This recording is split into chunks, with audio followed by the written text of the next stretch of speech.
Hi అండి. Capsicum బెండకాయ curry. కుక్కర్లో క్యాప్సికమ్ ముక్కలు, బెండకాయ ముక్కలు, ఒక 3 టమాటాలు మెత్తగా పేస్ట్ చేసి వేసుకోవాలి. కొద్దిగా పసుపు, కారం, జీలకర్ర, రాళ్ళుప్పు, కరివేపాకు, కొద్దిగా వాటర్ యాడ్ చేసుకోవాలి. గ్రేవీ మీకు ఎక్కువగా కావాలంటే ఎక్కువ వాటర్ యాడ్ చేసుకోండి, లేదంటే కొద్దిగా యాడ్ చేసుకుంటే సరిపోతుంది. చాలా టేస్ట్గా ఉంటుంది.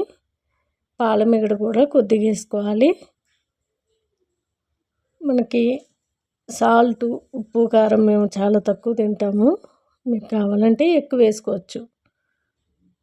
టేస్ట్ అయితే చాలా బాగుంటుందండి. ఒక ఆమె పెట్టిందనమాట, ఇలాంటి కర్రీస్ తిని మేము వెయిట్ లాస్ బాగా అయ్యాం మేడం, కానీ ఎక్కువ రోజులు తినలేకపోయామని పెట్టారు. ఎక్కువగా ఒకటే కర్రీస్ కాకుండా రకరకాలు వండుకొని తింటే ఎక్కువ రోజులు చేయొచ్చు. ఆమె 70 కిలోలు నుండి 30 కిలోలు తగ్గానని చెప్పారు. ఒకసారి ట్రై చేయండి మీరు కూడా.